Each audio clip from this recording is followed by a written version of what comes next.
She never asked for this.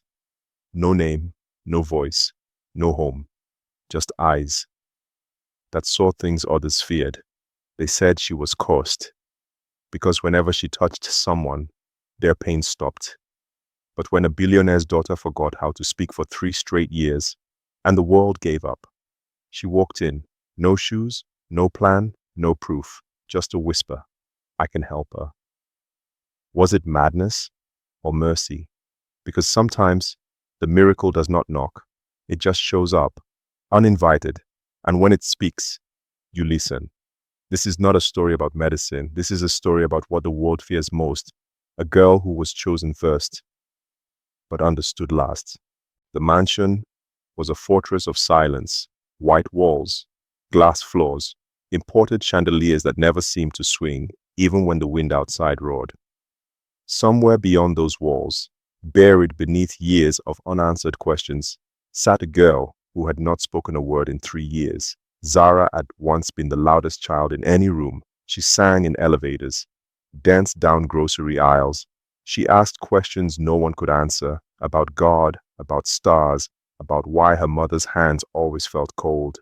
But then came the accident, a night no one in the Adebowale household dared to mention, a scream, a crash, a mother's final breath, and the sound that followed was silence.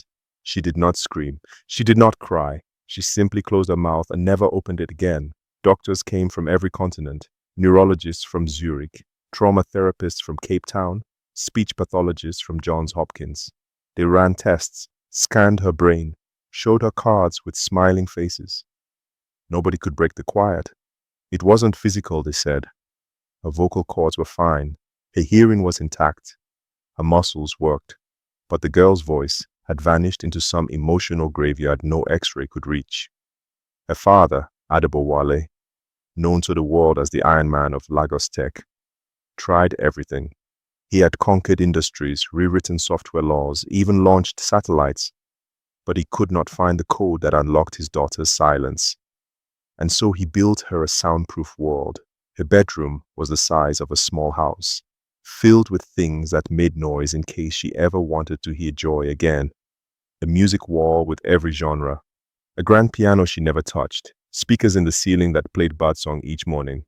But Zara did not respond to birds, or bells, or Beyoncé. She just sat, staring out the window, as if waiting for something the world had forgotten to deliver. Adebowale watched her from behind tinted glass, sometimes from his study, sometimes from the corridor, always from a distance, because the closer he got, the more he feared she might be broken beyond his wealth. She still ate, still dressed herself, still painted. But she never made a sound, not even laughter. And yet, there were moments, tiny flickers. Once, during a rainstorm, she stood barefoot in the garden and let the drops soak her silk robe. When the thunder cracked, she smiled. Another time, she picked up a yellow bird with a broken wing and cradled it for hours until it stopped shaking. She never called for help, never asked for tools. She just knew what to do. As if, somehow, she still heard the world, but had chosen to stop answering. The staff began whispering. Maybe the girl wasn't sick. Maybe she was listening to something they could not hear. One cleaner said she saw her mouthing words in her sleep. Another said she heard her humming under her breath. Just once, at 3 a.m., like a ghost in the dark. But no one had proof, and even rumors felt too sacred to question. So the house continued its routine. Zara sat by the garden every morning at 8. Her breakfast was left beside her, a porcelain plate with toast and fruit she never finished. Her nanny read her books out loud, sometimes fairy tales, sometimes newspaper articles. She never asked for more. She never stopped her. She just stared into the sky like she was waiting for a different story to begin. Until one morning, she broke pattern. She did not sit by the garden. She wheeled herself silently to the edge of the estate, past the roses, past the white lion statues her father imported from Milan. She stopped at the east gate, and she stared through the bars at something or someone. A girl stood outside, thin, barefoot, wrapped in a faded shawl.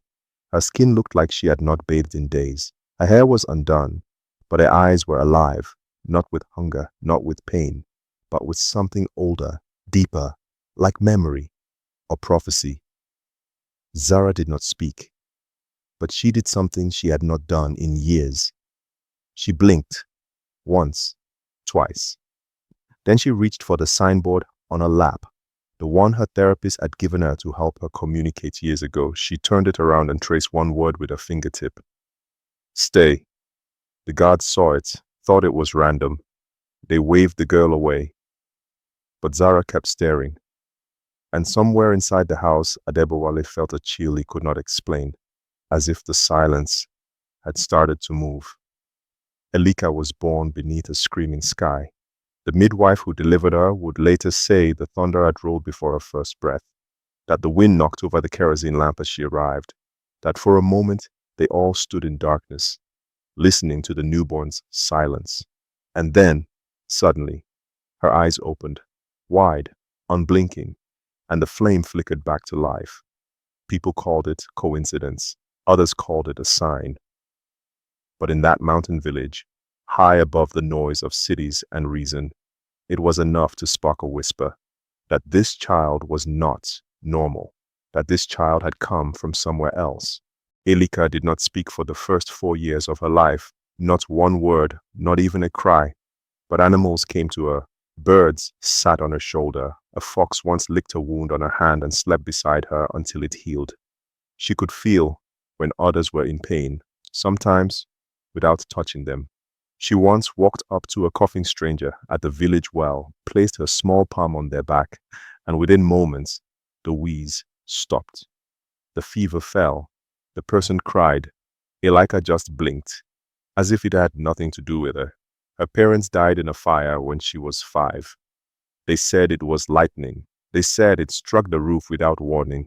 But some whispered it was the price of keeping a child who walked between the worlds. No one stepped forward to take her, not the aunties, not the elders, until Father Nuru came down from the monastery.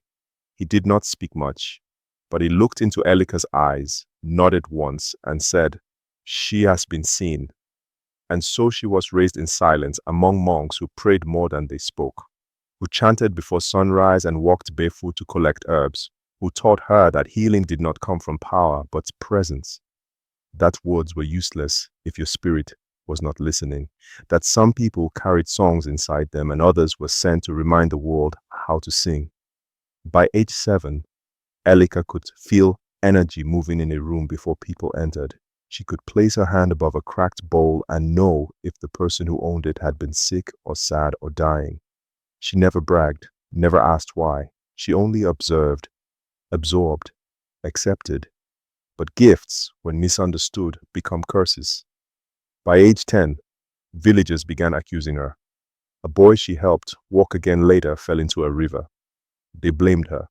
An old woman who drank her tea died peacefully in her sleep. They called it poison. Elika said nothing. She had no defense. Her silence looked like guilt to people who needed someone to fear. They began leaving dead animals at the monastery gate, writing warnings in charcoal on the walls. One morning, Father Nuru found her outside the gate, eyes open, watching the sunrise like nothing had happened. "I do not want them to be afraid," she said finally. "Maybe I should go." He looked at her, heart torn between protection and prophecy. Then he handed her a red thread, a thread he had tied to the wrist of another seer many years ago. "This means you were called," he said. "It does not mean you will be understood." She wore it like a scar she had chosen.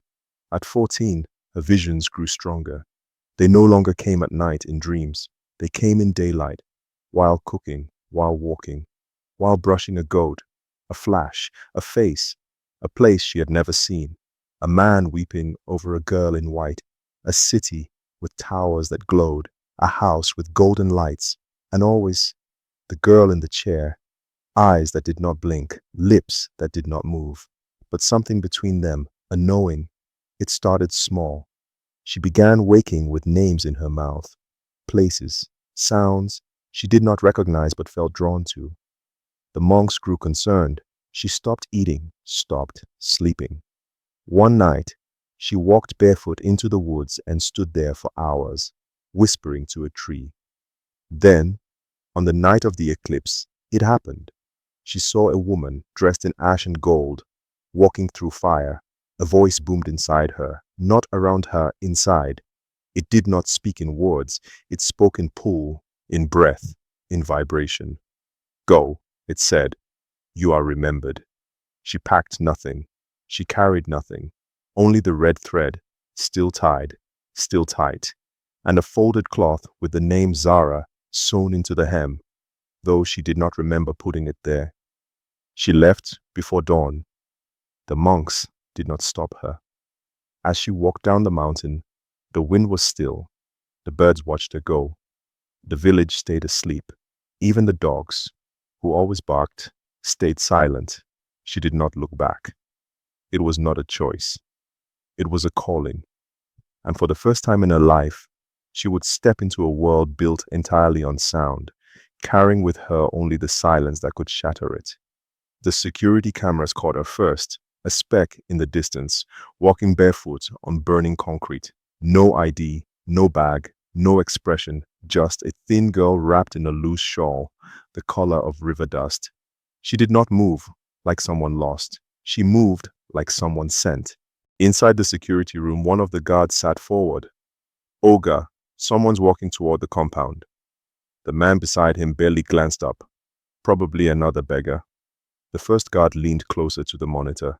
She's not begging. She kept walking, past the guards with rifles, past the armored gate. Her feet never paused. Her eyes never wandered. And then she stopped, right at the gate of Adebowale's estate.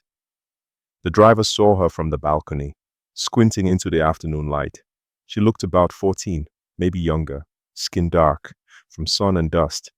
Hair like wind had lived in it for days, but her posture, still, straight, held the discomfort of every man watching. What's she doing? The head guard asked. Nothing, the other replied. Just staring. Zara was in the garden again. Same time, same posture, same wheelchair. But today, her gaze was not lost in the sky. It was focused, eyes narrowed. She was looking at the gate. Her father noticed.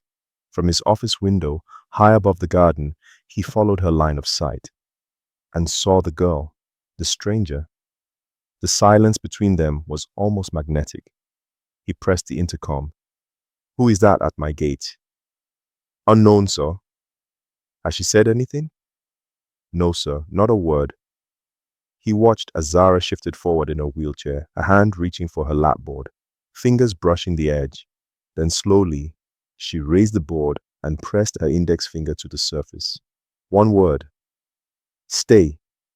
The staff noticed. The therapist who sat across from Zara every day noticed.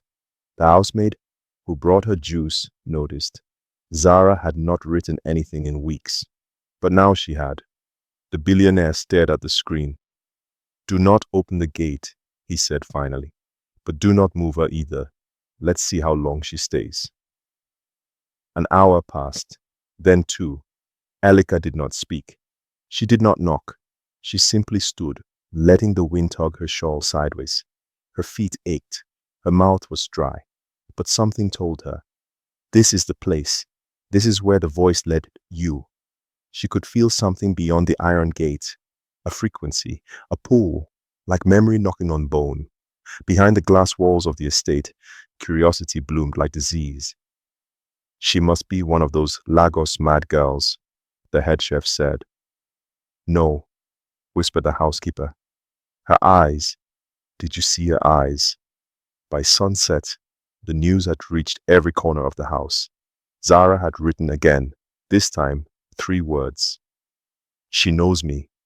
Adebowale slammed his glass onto the table. Enough. Bring the girl inside. The guards hesitated. Sir, that might not be safe. I said bring her inside. Search her, scan her, feed her, then bring her to me. 10 minutes later, the gate buzzed open. Elika did not move at first. She waited. The guards motioned. She stepped forward. As she passed through the gate, her eyes briefly closed, as if crossing an invisible line between realms. No one noticed, but Zara felt it. She was brought through the marble foyer. The staff stared from behind columns. No one spoke. Even the air in the house seemed unsure how to behave. She was taken to the security room first. The scanner beeped. No metal. Her shawl was taken, inspected. Her feet were bruised but not bleeding. Her bag held only a folded cloth and a broken comb. No ID, no phone, no threats. They brought her food, white rice and chicken. She touched it but did not eat. She only said, "Thank you." Then they brought her to the sitting room. And there he was, Adebowale, tall, dark-skinned, sharp-jawed, the kind of man whose presence moved rooms. But tonight, he was tense, exhausted, as if life had asked him too many questions with no answers. He didn't speak first. Ilika stepped forward, eyes on the floor, then she raised them and looked at Zara. Zara looked back. And something shifted. The billionaire cleared his throat. "You've caused quite a stir, young lady. Who are you?" Elika's voice was steady. "You won't believe me. Try me. I came because I saw her." He frowned. "You've seen my daughter?" "In dreams, not just once. Every night for 3 weeks." The driver stepped forward. "Sir, please, allow me. This girl fit be ritualist oh." Elika turned to him calmly. "If I were here for harm, I wouldn't have waited at your gate." Adebowale crossed his arms. "So what do you want?" "I want to help her." "And what makes you think she needs help?" Zara's fingers began tapping against her lapboard. One word emerged. Voice. The billionaire stared. "You saw this girl in your dreams?" Zara nodded. He stepped back. This was not possible. "She's been silent for 3 years. No one's reached her, not doctors, not priests. And now, you think you can walk in and fix her. I'm not here to fix her. I'm here because I was called." "By who?" "I don't know, but I listened." He stared at her like she was speaking the language he had forgotten. The guards shuffled behind him. The staff held their breath. Zara pointed to the girl again, then touched her own chest. "Yes." Adebowale's voice was almost a whisper now. "Why would she respond to you?" "I'm not asking for your belief, just permission." "To do what?" "To be near her." He rubbed his temples.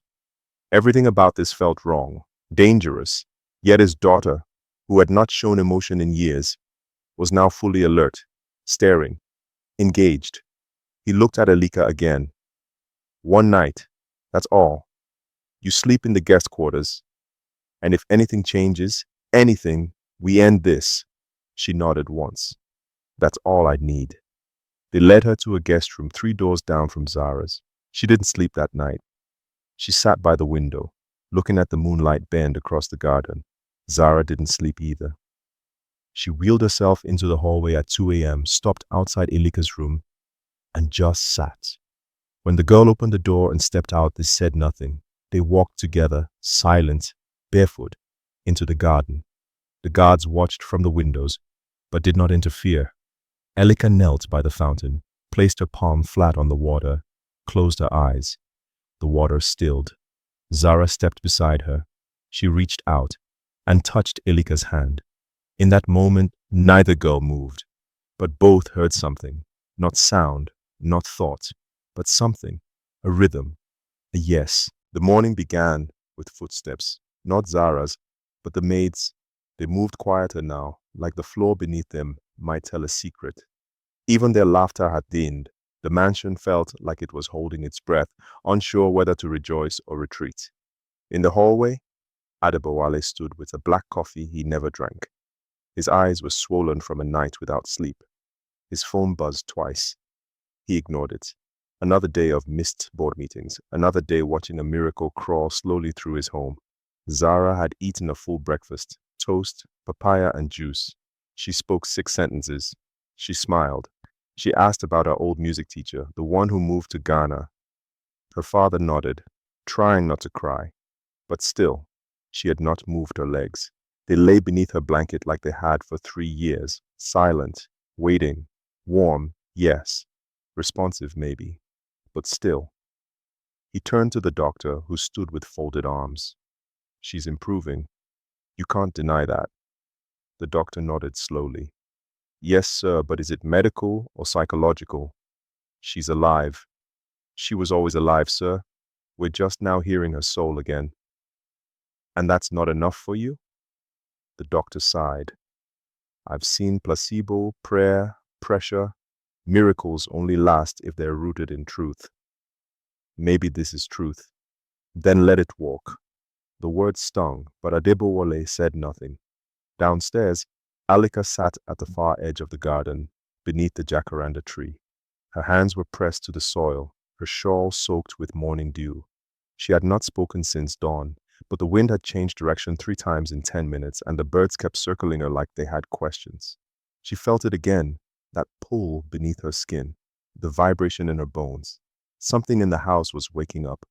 But it wasn't just Zara, it was the air, the bloodline, the memory of grief itself. She whispered into the wind, words she had never been taught, words that came from somewhere deeper than language. Inside, Zara sat with her eyes closed. Her hand twitched once. Then again, her neck rolled slightly to the right. One of the maids gasped. Did you see that? Another nodded. I did. Her fingers, they moved. She's always moved her hands.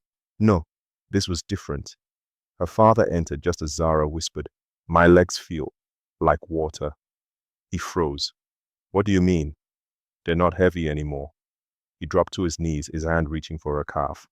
Warm, not hot, not stiff. Soft muscle met his fingers. She flinched. She felt that? Zara nodded. Outside, Elika opened her eyes. It had begun.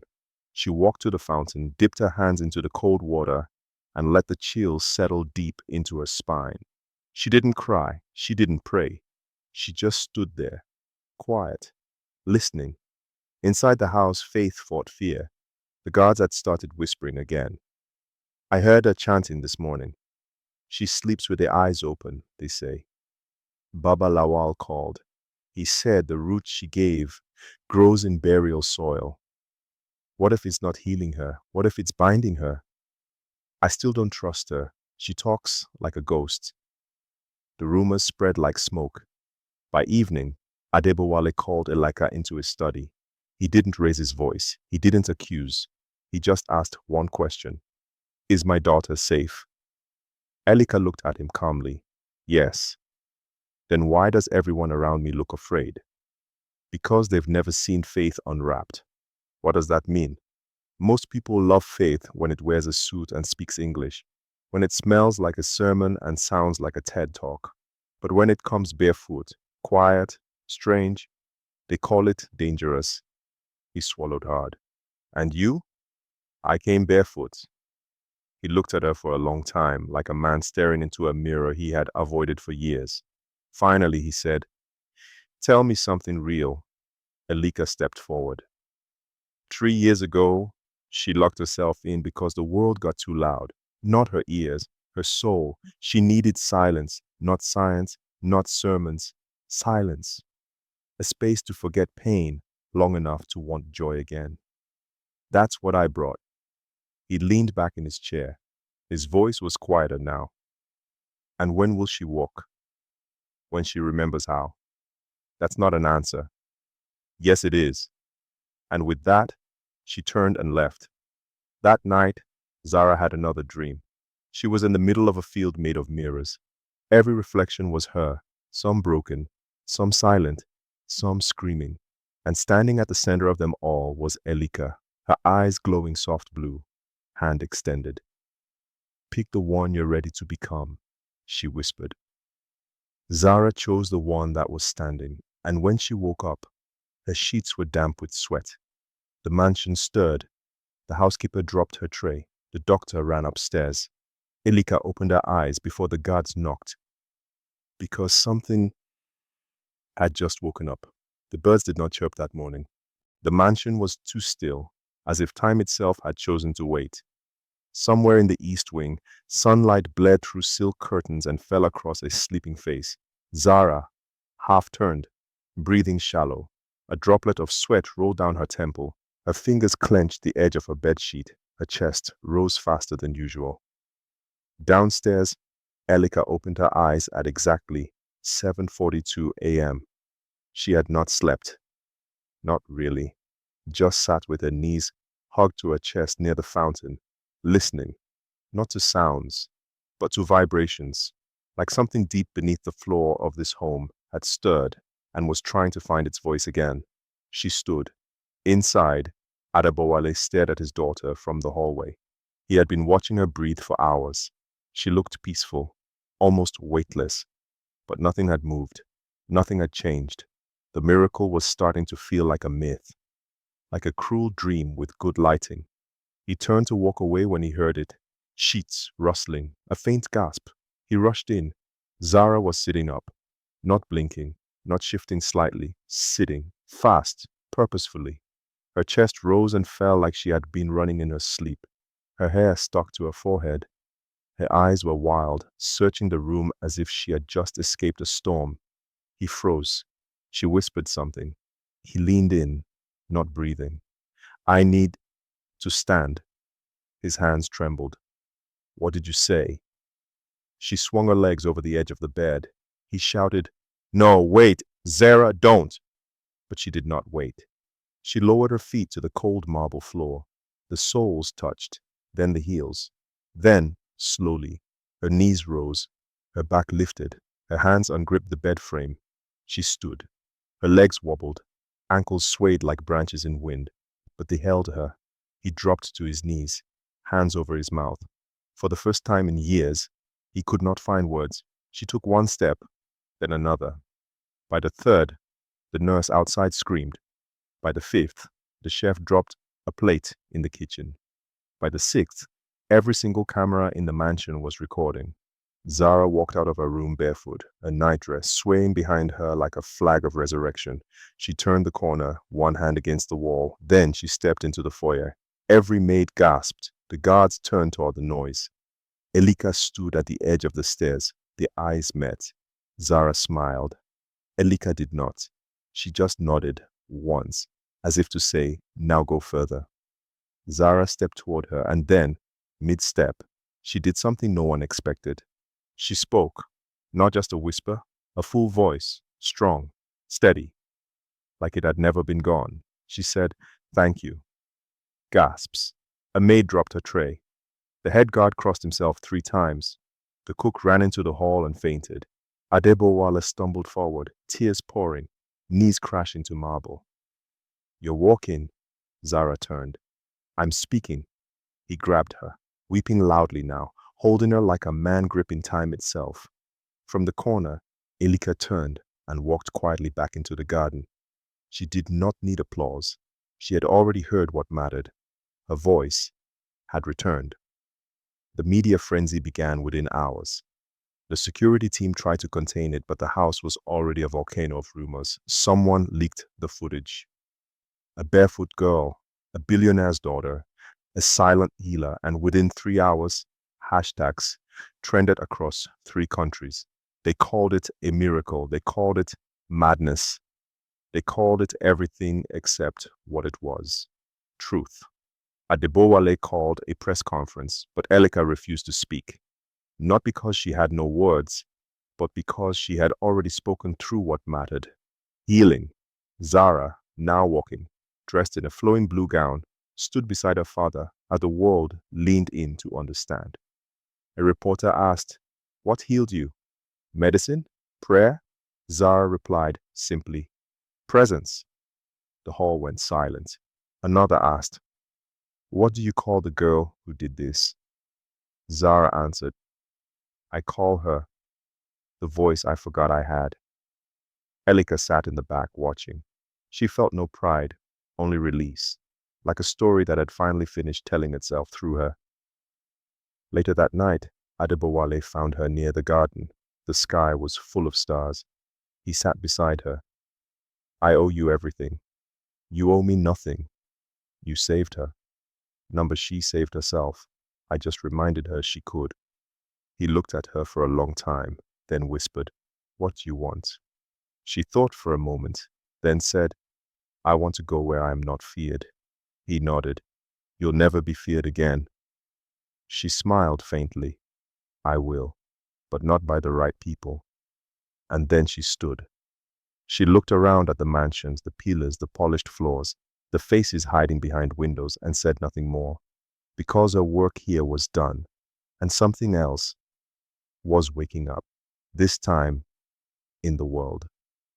3 days later, the world stood still, not because of a war, not because of a celebrity scandal, but because a silent girl in a white dress took 20 steps across a polished stage and whispered into a microphone, I am no longer invisible.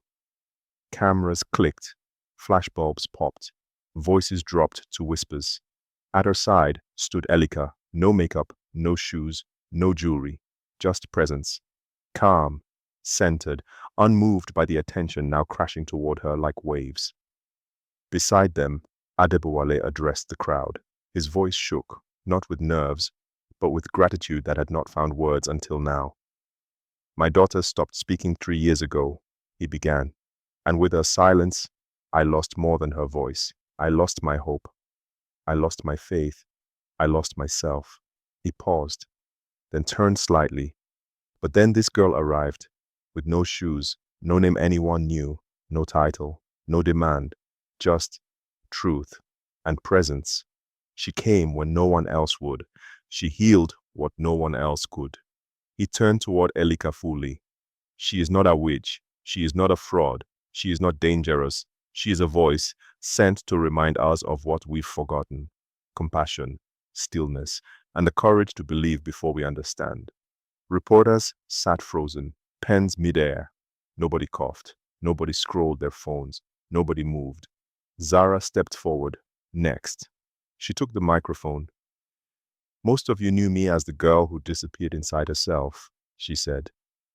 But I didn't vanish. I was listening and waiting. And when the world got too loud, she found me. She turned toward Elika and reached for her hand. People said I was broken, but I wasn't. I was surviving. And sometimes survival looks like silence. The crowd erupted. Tears. Applause. Some stood. Some knelt. Some just stared. Later that night, the news anchors tried to make sense of it all. Untrained orphan girl heals billionaire's daughter. Faith or folklore? Is this science or something else entirely? The world wanted facts. Elika never gave them. She gave stories. She gave space. And slowly, fear began to crack. Adebowale founded a sanctuary in her name, not a hospital, a sanctuary, for children who carried gifts they could not name, children who spoke to the wind, who drew dreams, who saw things others called nonsense, children who were not broken, but burdened with knowing too much too young. Elika never asked to run it, but she came once a week. She sat with them, she listened, she touched their heads gently, and for some of them, that was enough. One afternoon, a blind girl painted a bird in Elika's exact likeness, though she had never seen her. A boy who had not spoken in a year hummed the tune Elika had once whispered beside the mansion fountain. No one taught it to him. He just remembered. Word spread across the country, not about her power, but her peace. Not everyone believed. Some still called her dangerous. Some still whispered, witch. But many called her guide. And that was enough. Back in the village she had once fled from, the same women who spit in her shadow now stood around radios repeating her name. They told neighbors they had always felt something special about her. They pointed at the TV and claimed she healed a rich man's daughter, forgetting they once called her cursed. Mama Nima, the woman who had once thrown her out in front of a crowd, now sat alone, no visitors, no prayers offered on her porch. Shame does not announce its departure. It simply fades, leaving silence behind. One evening, as the sun melted across the sky, Elika sat on the mansion rooftop with Zara. They had grown close, not sisters, not quite friends, something deeper, something wordless. Zara leaned her head against her shoulder. I used to think my voice was stolen, she whispered. Elika nodded. It wasn't. I gave it away, out of fear. You took it back. Zara turned to her. How do I thank you? You just did. They sat in silence after that, listening to the wind tell old stories only they could hear. And somewhere beneath them, the world kept spinning. Faster now, louder. But in one corner of that world, a stillness remained. Because one girl reminded millions what it means to be seen, to be heard, to be healed. Not by force, not by fame, but by the courage to stand in your truth. Even when no one claps for it. If this story moved you, if you have ever felt unheard, if you have ever been labeled something you are not, then let your voice rise here, in the comments, in your heart, in the silence between judgment and understanding. Because somewhere, someone like Elika is waiting to know that someone out there still believes in quiet miracles.